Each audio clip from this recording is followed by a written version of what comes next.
fondatrice de The Good Choice, CEO de Uchesa, je l'ai bien prononcé. Très bien. J'ai même fait ma petite recherche, ça veut dire veiller. C'est ça. Et militante, en Swahili, tout à fait, et militante contre les violences sexuelles sur mineurs. Donc la thématique de ce soir que vous allez nous proposer, c'est les viols et les agressions sexuelles sur mineurs et le parcours judiciaire lorsque l'on porte plainte à l'âge adulte. Thème très, très intéressant et donc qui mérite toute notre attention. À vous, le micro. Eh bien, merci beaucoup. C'est pour ça que j'avais beaucoup de choses à dire sur ce sujet. Ouais. Voilà, avec mon autre casquette, donc, je m'appelle Mariam Testar, comme je vous l'ai dit au début. À la base, je ne devais être qu'intervenante, mais je suis très contente d'avoir fait l'exercice de la modératrice. Je pourrais mettre ça dans mon CV. Donc moi, je viens face à vous plus pour vous présenter un parcours personnel, mais qui a eu aussi beaucoup d'impact aussi derrière, même moi, sur mon évolution de vie derrière. Donc je suis également une survivante. Moi j'ai été victime de viol dans l'enfance par le frère de mon père donc quand j'avais entre 11 et 16 ans. Et ce n'est qu'à l'âge de 26 ans que je me décide à porter plainte. Et encore, je ne me décide pas réellement à porter plainte, c'est que je me décide à en parler à mes parents. Et c'est ça qui va ensuite déclencher tout le parcours judiciaire énormissime que j'ai pu connaître et qu'on a pu connaître parce que en dévoilant ce lourd secret, on s'est rendu compte que je n'étais pas la seule victime, qu'il y avait également ma grande sœur et ma cousine qui était la fille de cette personne. Et donc, clairement, moi souvent on me pose la question de dire ah mais est-ce que tu penses que je devrais aller porter plainte pour telle et telle chose? Je réponds jamais oui, parce que c'est tellement un chemin lourd qui a des conséquences énormes sur les personnes qu'il faut d'abord que chacun soit au clair avec ce qu'il va rechercher avec ce dépôt de plainte. Parce qu'il y a tellement de déceptions derrière, il y a tellement de... même les statistiques, il n'y a que 1% des plaintes déposées qui vont jusqu'à une action en justice. 1%. On a été dans ces 1%, heureusement, mais ça a été à coup de forceps et de longues nuits à pleurer et à se battre, etc. Et donc moi je dis souvent, il faut d'abord se poser la question de qu'est-ce que vous allez chercher en allant déposer plainte? Est-ce que vous avez besoin de déposer quelque chose? Vous avez besoin de réclamer justice? Est-ce que vous voulez que les personnes soient au courant de ce que vous avez vécu, de la souffrance, etc. Et est-ce que vous êtes prêt à mettre votre vie en suspens? Parce que nous, ça a été le cas. Notre parcours judiciaire a duré 10 ans, entre le moment du dépôt de plainte jusqu'à la fin. Et pour vous dire, alors je pourrais devenir conseillère juridique, bon, il faut faire des études pour ça, donc on vous laisse ça. Mais on est passé par la cour d'assises, la cour d'appel, la cour de cassation. Donc c'est pour vous dire vraiment que c'est allé très très loin. Toutes les juridictions presque ont été utilisées. Et ça a été, en 10 ans, j'ai eu le temps de me marier, d'avoir 2 enfants et de faire un infarctus. Donc pour vous dire, ça a été mouvementé. Et donc, sur ce parcours judiciaire, il a été aussi énormément ponctué de violences, en plus de la violence des viols, de la violence aussi de découvrir qu'on n'est pas la seule, parce que moi, personnellement, je n'aurais jamais pensé qu'il y avait d'autres victimes, la culpabilité aussi, de ne pas avoir parlé avant et de ne pas avoir pu protéger les personnes suivantes. En fait, toutes ces choses se bousculent pendant 10 ans, à coup de brigade des mineurs, de cours d'assises, de huis clos, etc., d'avocats. Donc en fait, il faut bien mesurer toutes ces choses et d'avoir vraiment d'être, comme je dis, avoir cette épée de Damoclès tout le long qui est hyper. J'arrive moi aujourd'hui à me dire... En fait, je symbolise les années en me disant « Ah, mais telle année, c'était la cour d'appel. Ah mais oui, tu étais enceinte pour celui-ci, donc c'était la cour de cassation, etc. Et nous, ce qui a été aussi, comme je disais, par rapport aux violences, c'est qu'on a vécu ces violences-là, mais il y a aussi toute la violence du système judiciaire. Et ça, c'est vraiment quelque chose qu'on minimise énormément, parce que aller porter plainte, et là, vous le disiez bien tout à l'heure sur la question de l'intersectionnalité, aller porter plainte quand une femme blanche, française, bourgeoise ou autre, c'est pas la même chose quand on arrive en étant une femme noire, musulmane, avec des parents issus de l'immigration. Ben en fait, quand on arrive dans une salle d'audience, tout ça est mis sur le tapis. Et pour vous dire très clairement que nous, notre procès en première instance, nous l'avons perdu à cause de qui nous étions. Parce que notre agresseur avait avoué, pendant toutes les enquêtes, etc., il avait avoué pour nous trois. Mais lorsque l'on est arrivé au tribunal, on a posé des questions. Les avocates de la partie adverse, parce qu'il avait 2 avocates qui étaient des requins, ont posé des questions principalement sur nos origines, notre culture, sur notre religion. On a pendant un moment parlé pendant 15 minutes, voire 20, même plus, sur ma virginité ou non.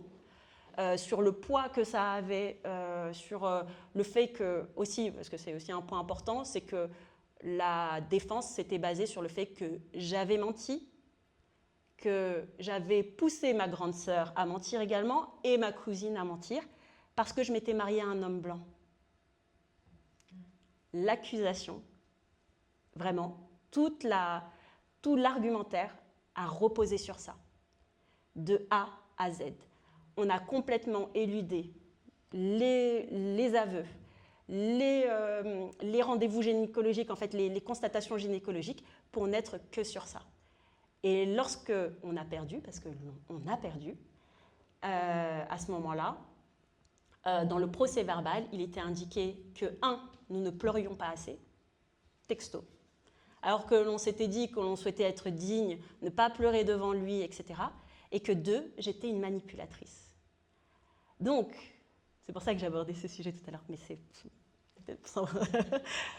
c'est qu'on a toujours cette voilà, ce que vous disiez tout à l'heure, Hélène de Troie, Ève, toutes ces femmes-là. Il y a toujours, en fait, ce truc que là, on était 3 femmes, hein, 3 femmes qui veulent porter atteinte à un autre homme, qui veulent détruire sa vie et qui ont trouvé comme prétexte celui-ci pour légitimer les décisions de leur vie, etc.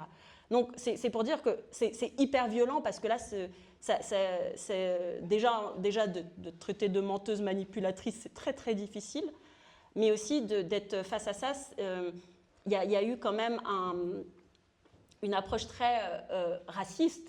Parce que quand, par exemple, une personne qui venait à la barre et qui s'exprimait pas dans un bon français, on entendait les jurés en train de rire, ou plein de choses comme ça qui fait que même quand on n'a pas envie d'être empathique, par exemple, l'accusé, quand il allait à la barre et qu'il s'en mêlait les pinceaux et que les gens riaient, mais moi, ça ne me faisait pas rire, mais je ne voulais pas avoir d'empathie pour cette personne. Mais ça nous oblige, ça nous renvoie en fait à nous, à nos personnes, de se dire mais c'est pas normal en fait ce qui est en train de se passer. Et même la justice là n'est pas en train d'être appliquée comme elle devrait.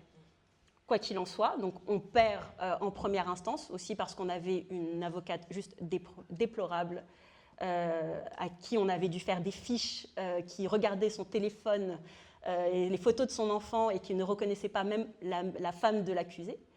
Et donc quand on est arrivé en cour d'appel, on s'est défendu comme des accusés. On était obligés de se défendre comme des accusés. On a payé un avocat 30 000 €.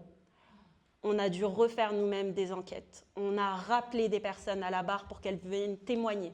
Des personnes à qui j'en avais parlé et qui, du fait de l'amnésie traumatique, parce que ça aussi c'est un fait qu'on n'aborde pas beaucoup dans les cas de violences faites aux femmes, c'est qu'on a une amnésie des fois de temps en temps.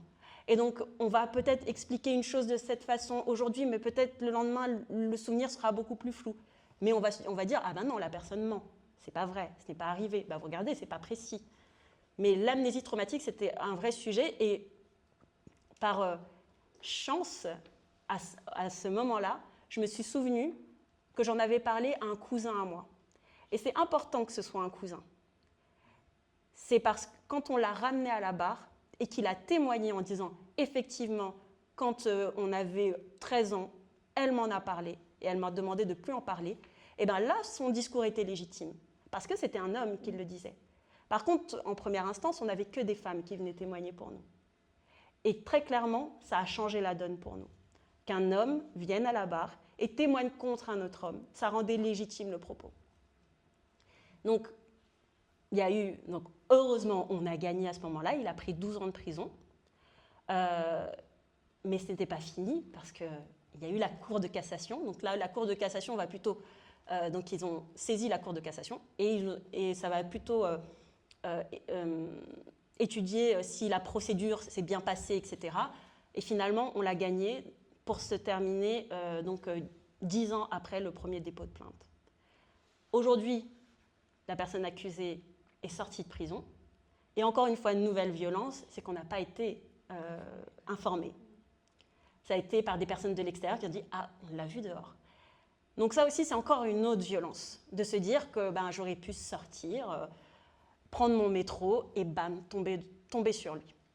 Donc la justice, je me dis, tous ces éléments-là, je pense que si on avait été au courant que ça allait prendre cette ampleur, sincèrement, alors moi j'ai la tête dure, je serais quand même allée, mais c'est quand même quelque chose auquel on pense. Et tout à l'heure, je vous ai dit qu'en 10 ans, j'ai eu le temps de me marier, de devenir maman et d'avoir un infarctus, cet infarctus est venu de cet événement-là. Donc c'est pour dire que même dans nos corps, dans notre chair, ça a des conséquences. Et il est intervenu après la première instance où on a perdu notre procès.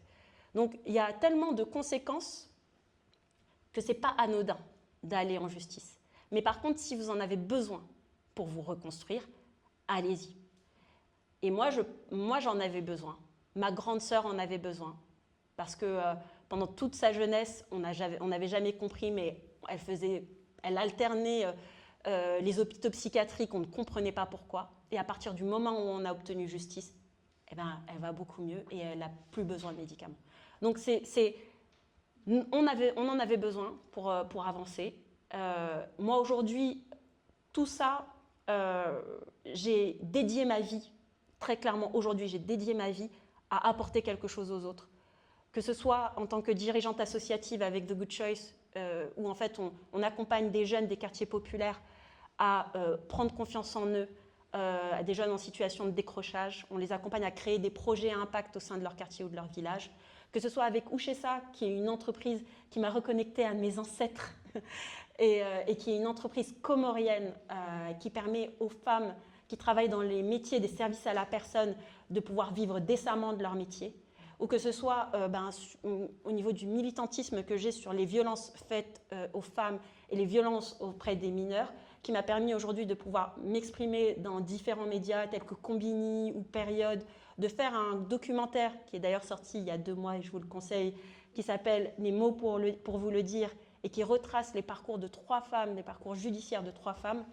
Je n'aurais jamais pu accomplir toutes ces choses si je n'étais pas passée par ce parcours-là. Et donc, c'est une sorte de retour que je fais de cette expérience douloureuse, parce que c'est douloureux. Et les psys, on continue à les voir. Et même le fait de s'engager sur ces sujets, c'est aussi une forme de thérapie. Et c'est pour ça que je rejoins également Zion sur ça. Il faut trouver sa forme de thérapie. Pour moi, d'être là devant vous, c'est aussi une thérapie. Il faut y aller si on en a réellement besoin. Voilà, c'est le message que je voulais passer. Et j'ai beaucoup parlé. Oui.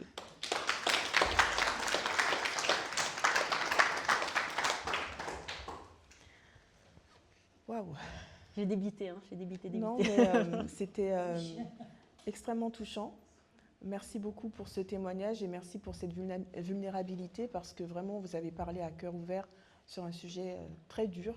Je pense que tout le monde est d'accord. C'est un sujet extrêmement dur. Moi, il y a plusieurs choses que vous avez dites qui m'ont touchée. Vous avez dit, on s'est défendu comme des accusés.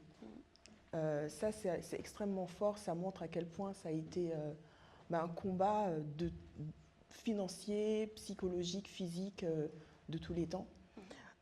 Moi, j'aurais une question, parce que vous avez souvent dit on avait besoin de le faire, mais qu'est-ce qui vous a donné la force de le faire? De porter plainte, hein. C'est ça dont je parle. Alors, ce qui m'a donné la force de le faire, c'est mon père. Je n'aurais jamais imaginé que... Déjà, quand on ne le dit pas à ses parents, c'est qu'on a peur pour eux. Et moi, la peur que j'avais, c'était, c'est son frère. Si je vais le voir, ça va l'anéantir, ça va le tuer. Et donc, c'était ça qui faisait que je gardais ce secret. Et aussi, il y avait la peur, quand même inconsciente, de se dire, mais est-ce qu'il va réellement m'écouter? Et je préfère tellement pas être dans cette situation, de me rendre compte que mon père m'abandonne, que je préfère ne pas le dire. Et le jour où je lui en ai parlé, et c'était le lendemain, en tout cas le jour où je lui en ai parlé, la première chose qu'il m'a dit, tu te lèves tout de suite et tu vas porter plainte. Et à ce moment-là, alors que quand je le disais, c'était juste pour décharger quelque chose, à ce moment-là, c'est vraiment lui qui m'a donné cette force et qui m'a pas quitté